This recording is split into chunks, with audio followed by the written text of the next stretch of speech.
You guys want to see what I don't know if I can open it. I think I can. The only thing I have done, Game Maker, which I do kind of want to keep going on it, but at the same time, I figured one thing out, and then I'm like, I'm done. No, it's not that I'm done. I just like had no wanting, no. I just haven't done anything.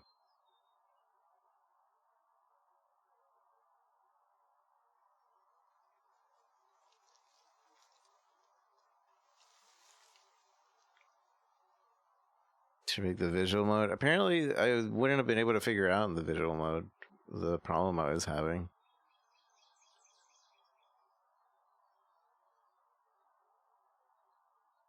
So what I have done thus far, I'm gonna just make this real quick.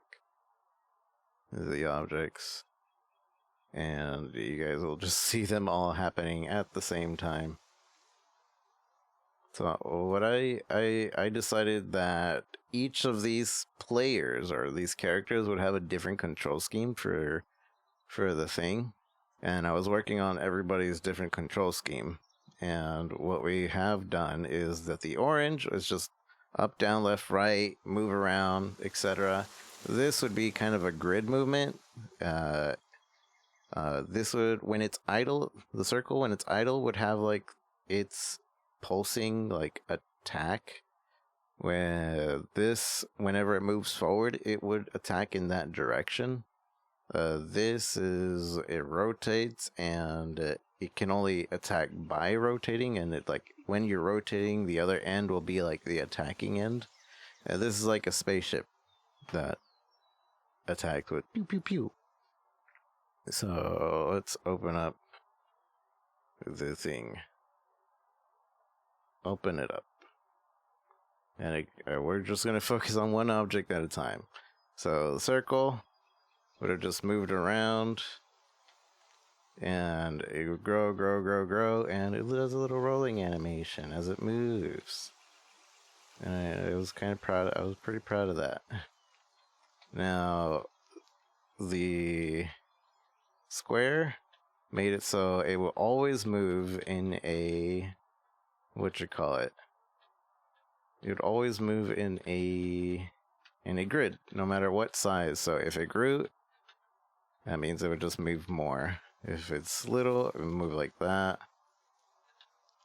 If it's bigger, it would go like that. Obviously, we wouldn't be able to control that, the growing.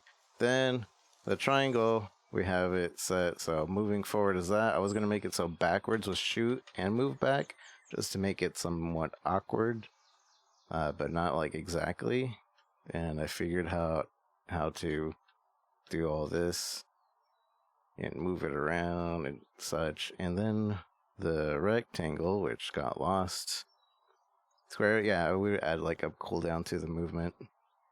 And then this was a super pain to even figure out how to code, because I could get it to rotate, but the problem is as soon as we stop rotating, it would like teleport over here, and then it would stop and then teleport over there, and I finally got it so I can just walk around. And it took me 20 hours of figuring this out.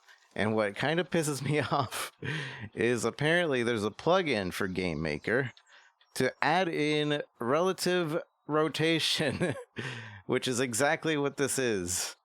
It's just relative rotation.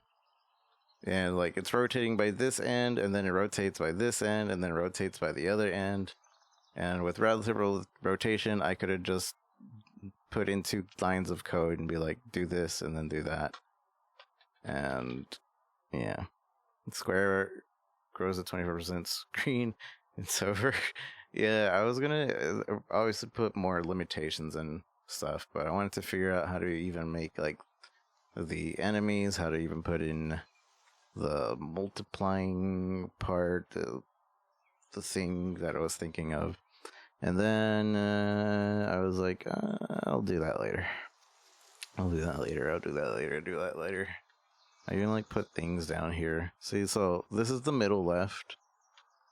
I got so frustrated that I was like trying to figure out where is the middle left pixel, where is the middle right pixel on the this, and then the mouse like confirms where it is, and it's not actually there. And this might not even work completely, but the idea is like the end that isn't spinning, like this outer end, would have had like the weapon or so pop out, hang circle, and then when it's spinning the other way, the other end would have that pop out. Yeah.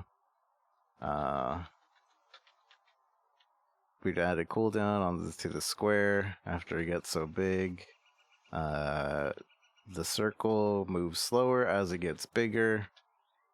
See? Which we would have figured out for the thing. Probably a longer cooldown the bigger it is. I don't know. Because then, like, the bigger you are, the harder it is to attack, too. And then I didn't code in the growing and stuff for the other two yet. But that's what I had done thus far. This took me like 20 minutes. This took me like 2 hours to figure out exactly, to be sure that the grid movement was always a grid movement. This took me another 2 hours, and this took me 20 hours.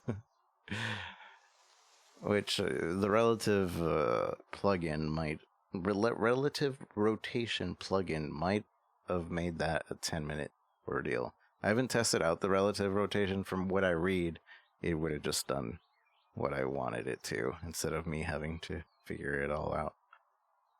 But that's my game jam.